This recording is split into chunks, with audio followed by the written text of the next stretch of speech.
सुंदर असा makeup look मी आज क्रिएट केला आहे। तो का माहिती आहे? कारण या महिन्यामध्ये खूप खास असा सण येतोय, तो म्हणजे रक्षाबंधन। या सणाला आपण खूप छान पद्धतीने तयार पण होतो आणि खूप आनंदाने हा सण सेलिब्रेट करत असतो। आणि त्या दिवशी आपण खूप सारे फोटो सेल्फीज काढत असतो, कारण ह्या सगळ्या आठवणी आपण जपून ठेवायला आपल्याला प्रचंड आवडत असतं। म्हणून खास आपण रक्षाबंधनला असं सिंपल सोबत खूप सुंदर असा आणि कमी प्रोडक्ट यूज करून छान असा मेकअप करू शकतो। आणि तो कसा करायचा तेच मी या व्हिडिओमध्ये सांगितलं आहे। तर व्हिडिओ शेवटपर्यंत नक्की बघा आणि चॅनलवरती नवीन असाल तर चॅनलला नक्की सबस्क्राइब करा। नमस्कार मैत्रिणींनो, मी विजया पुन्हा एकदा स्वागत आहे माझ्या यूट्यूब चॅनलवर। आणि मी माझ्या चॅनलवर makeup, beauty, skin care related नवनवीन व्हिडिओ घेऊन येत असते आणि ते बघण्यासाठी अगदी फ्री आहे। फक्त तुम्हाला चॅनलला सबस्क्राइब करायचं आणि बेल आयकॉन प्रेस करायला अजिबात विसरायचं नाही आहे। आणि हा लुक मी खूप अफोर्डेबल प्राइस असणाऱ्या प्रोडक्ट पासून आणि त्याचबरोबर खूप कमी स्टेप मध्ये हा केलेला आहे। आणि हा मेकअप लुक तुम्ही खूप छान पद्धतीने करू शकता। तुम्ही मेकअप मध्ये नवीन जरी असाल, बिगिनर असाल, तरी तुम्ही हा मेकअप लुक खूप छान पद्धतीने क्रिएट करू शकता। आणि त्याचबरोबर तुम्ही जर साडी वेअर करणार असाल किंवा ड्रेस घालणार असणार, सूट घालणार असाल, तर हा प्रत्येक आउटफिट वरती खूप छान असा दिसणार आहे। त्यामुळे या व्हिडिओमध्ये मी तुम्हाला जो काही प्रोडक्ट सांगणार आहे आणि ज्या काही स्टेप सांगणार आहे तर व्यवस्थित अशा तुम्ही फॉलो जर केल्या तर नक्कीच हा सुंदर असा मेकअप लुक तुम्ही खूप छान पद्धतीने क्रिएट करू शकता। आता तुम्ही म्हणाल रक्षाबंधनला तर खूप सारा वेळ आहे, पण मी व्हिडिओ खूप आधी बनवते, त्याचं रिझन पण तसंच आहे। जर तुमच्याकडे हे प्रोडक्ट नसतील तर तुम्हाला तो वेळ भेटून जाईल आणि तुम्ही नक्कीच ऑनलाईन बाय करू शकता। रक्षाबंधनच्या वेळेस तुम्ही खूप सुंदर असा हा मेकअप लुक नक्कीच क्रिएट करू शकता। तर फार उशीर न करता व्हिडिओला सुरुवात करूयात। चला तर सुरू करूयात। मॉइश्चरायझरसाठी मी येथे पॉन्ड्सचं super light gel moisturiser use करते। तुमची जर स्किन कॉम्बिनेशन किंवा ऑइली असेल तर तुमच्यासाठी हे खूप बेस्ट आहे आणि खूप लाईट वेट आणि खूप अफोर्डेबल अशी याची प्राइस आहे आणि खूप छान याचा रिझल्ट आहे। माझं तर फार फेवरेट आहे। ते व्यवस्थित असं मी माझ्या चेहऱ्याला लावून घेतलेलं आहे। मॉइश्चरायझरच्या आधी माझा चेहरा व्यवस्थित क्लीन करून घेतला होता।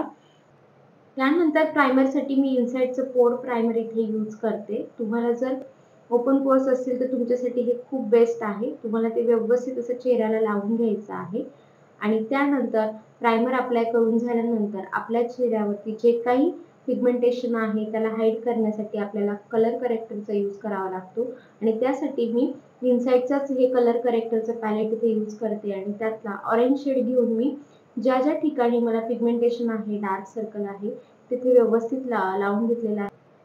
तुम्हाला तुमच्या चेहऱ्यावर जिथे डिस्कलरेशन आहे तिथे व्यवस्थित असं ते लावून घ्यायचं आहे आणि ब्युटी ब्लेंडरच्या साहाय्याने त्याला ब्लेंड करून घ्यायचं आहे। करेक्टर व्यवस्थित ब्लेंड केल्याने तुम्हाला तुमची स्किन इवन दिसू लागेल। आणि त्यानंतर आपण आता फाउंडेशन यूज करणार आहे आणि त्यासाठी मी मेबलिनचं फिटमीचं फाउंडेशन इथे यूज करते। अगदी 2 पंप घ्यायचे आणि माझा शेड आहे 228 आणि डॉट डॉटच्या साहाय्याने तुम्हाला संपूर्ण फेसला ते लावून घ्यायचं आहे। आणि लक्षात ठेवा की फाउंडेशन जसं आपण फेसला लावतो तसंच मानेला आणि गळ्याला लावायला अजिबात विसरायचं नाही। आणि त्यानंतर ब्युटी ब्लेंडरच्या साहाय्याने व्यवस्थित असं त्याला देखील ब्लेंड करून घ्यायचं आहे आणि अगदी हलक्या हलक्या हाताने तुम्हाला ब्लेंड करायचं आहे। तुम्ही बघू शकता फाउंडेशनचं कव्हरेज किती छान आहे आणि किती व्यवस्थित असं ते ब्लेंड होत आहे आणि मी ते व्यवस्थित असं ब्लेंड करून घेतलेलं आहे। आणि त्याच्यानंतर आता आपण हायलायटिंग करणार आहोत आणि त्यासाठी आपण इनसाइडचं हे कन्सिलर येथे यूज करते। आणि लक्षात असू द्या, तुम्ही जेव्हा चेहऱ्याला हायलाइट करता त्यावेळेस तुम्हाला तुमच्या टोनपेक्षा 2 टोन लाईट शेड यूज करायचा असतो। तुम्ही बघू शकता हायलाइटिंगसाठी मी कन्सिलर कशा पद्धतीने अप्लाय केलेलं आहे। तुम्हाला कन्सिलर अंडर आईज, त्याचबरोबर नोज ब्रिज आणि एक चेहऱ्याला शार्पनेस येण्यासाठी मी माझ्या चिक्सवर देखील अशा पद्धतीने ते लावून घेतलेलं आहे आणि त्यानंतर त्याला ब्लेंड केलेलं आहे। आणि त्यानंतर मी आता लिक्विड ब्लश इथे यूज करते आणि त्यासाठी मी फॉरएव्हर 52चं हे लिक्विड ब्लश घेतला आहे। त्याचा शेड आहे पीच आणि अगदी डॉट डॉटच्या साहाय्याने खूप कमी क्वांटिटीत ते मी अप्लाय केलेलं आहे आणि त्याला देखील ब्युटी ब्लेंडरच्या साहाय्याने मी ब्लेंड करून घेतलेला आहे।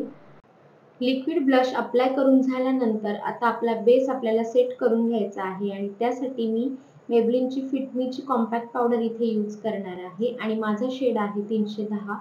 तुम्ही बघू शकता मी कॉम्पॅक्ट पावडरनीच माझा बेस सेट करणार आहे, कारण त्याने एक चांगलं कव्हरेज देखील येतं आणि बेस खूप पावडरी वाटत नाही। म्हणून मी बेस सेट करण्यासाठी कॉम्पॅक्ट पावडर इथे यूज केलेली आहे। ब्रशच्या साहाय्याने व्यवस्थित तुम्ही पूर्ण बेस असं सेट करून घ्यायचं आहे आणि त्यानंतर आता आपण आयब्रो फिल करून घेणार आहोत आणि त्यासाठी मी स्पुलीने पहिला तर माझे आयब्रोज व्यवस्थित असे सेट करून घेतलेले आहे आणि त्या आयब्रो डिफाईन करण्यासाठी मी PSCचं आयब्रो डिफाईनचं पॅलेट येतं ते मी इथे वापरलेलं आहे. तुम्ही बघू शकता व्यवस्थित असं तुम्हाला शेप देऊन घ्यायचा आहे. त्यानंतर आता आपण आय मेकअप करणार आहोत. पण आय मेकअपसाठी मी खूप असं वेगळं आय शॅडो पॅलेट इथे यूज करणार नाही.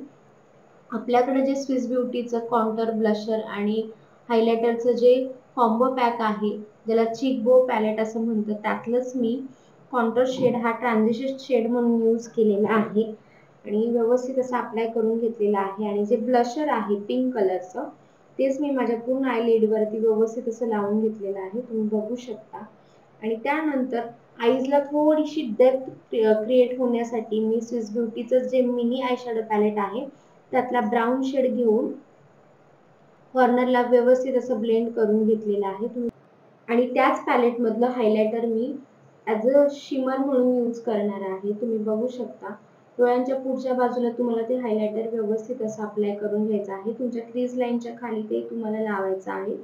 खूप असा ग्लिटरी छान इफेक्ट येतो आणि त्यानंतर अंडर आईज सुद्धा तुम्हाला ब्राऊन कलरने अशा व्यवस्थित ब्लेंड करून घ्यायची आहे जेणेकरून तुमचा आय मेकअप थोडासा पॉपी दिसेल.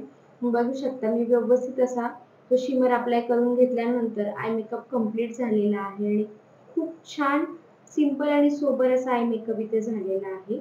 आणि त्यानंतर सेम पॅलेट मधलं ब्लशर घेऊन मी पावडर ब्लश म्हणून त्याचा अप्लाय करते आणि हे एकाच पॅलेट मध्ये मी खूप साऱ्या गोष्टी केलेल्या आहे. माझा आय मेकअप पण मी कंप्लीट केलेला आहे, ब्लशर पण अप्लाय केलेला आहे. त्यानंतर आयलायनर मी आता लावणार आहे आणि त्यासाठी रिकॉर्डचं हे आयलायनर आहे, खूप छान आहे, लिक्विड लायनर आहे. आता लायनर तुम्हाला अप्लाय करून घ्यायचं आहे. तुमच्याकडे जे काही कोणतंही फेवरेट तुमचं लायनर असेल त्याने तुम्हाला लायनर लावून घ्यायचं आहे ज्यामुळे आपली आय शॅडो खूप सुंदर दिसेल. मी आयलायनर अप्लाय करून घेतलेला आहे आणि त्यानंतर आता मी काजळ अप्लाय करणार आहे आणि काजळसाठी पुन्हा एकदा झुडिओ मधलंच काजळ मी इथे अप्लाय करणार आहे आणि खूप पिगमेंटेड आणि सुंदर असं हे काजळ आहे. तुम्ही बघू शकता आणि आता मी काजळ अप्लाय करून घेतलेला आहे आणि त्यानंतर मी त्या सेम पॅलेट मधलं हायलायटर घेऊन पावडर हायलायटर घेऊन तुम्ही बघू शकता किती पिगमेंटेड हे हायलायटर आहे ते मी माझ्या चिक्स बोन आणि नोज ब्रिज वरती लावून घेतलेलं आहे आणि त्यानंतर त्याच पॅलेट मधला कॉन्टोर शेड घेऊन मी चेहऱ्याला कॉन्टरिंग करून घेणार आहे म्हणजे चेहऱ्याचे फीचर्स खूप इन्हान्स होतील आणि एक शेप छान असा चेहऱ्याला क्रिएट होतो. तुम्ही बघू शकता नोजवर आणि त्याचबरोबर चिक्स बोनच्या खाली आणि माझ्या जॉ लाईन वरती मी व्यवस्थित असं कॉन्टोरिंग करून घेतलेलं आहे आणि त्यानंतर सगळ्यात माझी आवडता म्हणजे मस्कारा तो मी अप्लाय करते आणि त्यासाठी मी मेबलिनचा हा मस्कारा इथे यूज केलेला आहे. वॉटरप्रूफ मस्कारा आहे. तुम्हाला व्यवस्थित असं तो लावून घ्यायचा आहे आणि लोअर लॅशला देखील मस्कारा लावायला विसरायचं नाही जेणेकरून तुमचे आईज खूप छान दिसतात. तुम्ही बघू शकता मी अप्लाय केलेला आहे आणि त्यानंतर आता लिपस्टिकसाठी मी स्विस ब्युटीचं हे लिप लायनर घेतलेलं आहे आणि त्याने मी लिप्सला एक बॉर्डर काढून घेतलेली आहे जेणेकरून आपल्याला लिपस्टिक अप्लाय करायला अगदी इझी होतं. हे तुम्ही विसरायचं नाही. लिप लायनरने एक शेप देऊन घ्यायचा आहे आणि त्यानंतर लिपस्टिकसाठी पुन्हा एकदा मी झुडिओमधलीच ही छान अशी लिपस्टिक वापरणार आहे. हिचं शेड मला खूप आवडलेलं आहे. तुम्ही बघू शकता आणि ती मी व्यवस्थित अशी अप्लाय करून घेतलेली आहे आणि आता लिपस्टिक अप्लाय करून झाल्यानंतर आपला मेकअप जवळपास झालेला आहे आणि तो मेकअप आपल्याला मेकअप फिक्सरने फिक्स करून घ्यायचा आहे. त्यासाठी मी स्विस ब्युटीचा हा फिक्सर इथे यूज करते. हा खूप अफोर्डेबल आहे, खूप स्वस्त जरी असला तरी याचा रिझल्ट खूप छान आहे. अगदी 200 रुपयांना येतो आणि तुम्ही बघू शकता माझा मेकअप किती शाईन करतोय. पूर्ण मेकअप कंप्लीट झाल्यानंतर मी माझे इयरिंग्स आणि ह्या काचेच्या सुंदर अशा बांगड्या घातलेल्या आहेत आणि हा लुक कंप्लीट केलेला आहे. हा लुक तुम्ही साडीवर सुद्धा खूप छान पद्धतीने कॅरी करू शकता किंवा तुम्ही ड्रेस जरी वेअर केला असेल तरी खूप छान पद्धतीने हा तुम्ही कॅरी करू शकता. मी जो पण आय शॅडो केलेला आहे तो कोणत्याही आउटफिट वरती खूप सुंदर दिसणार आहे. तुम्ही बघू शकता. हा व्हिडिओ तुम्हाला आवडला असेल तर नक्कीच लाईक करा आणि तुमच्या मैत्रिणींबरोबर शेअर करा आणि चॅनलला नक्की सबस्क्राईब करा. भेटूया आणखी एका नवीन व्हिडिओमध्ये आणि हा व्हिडिओ तुम्ही शेवटपर्यंत बघितल्याबद्दल खूप खूप धन्यवाद.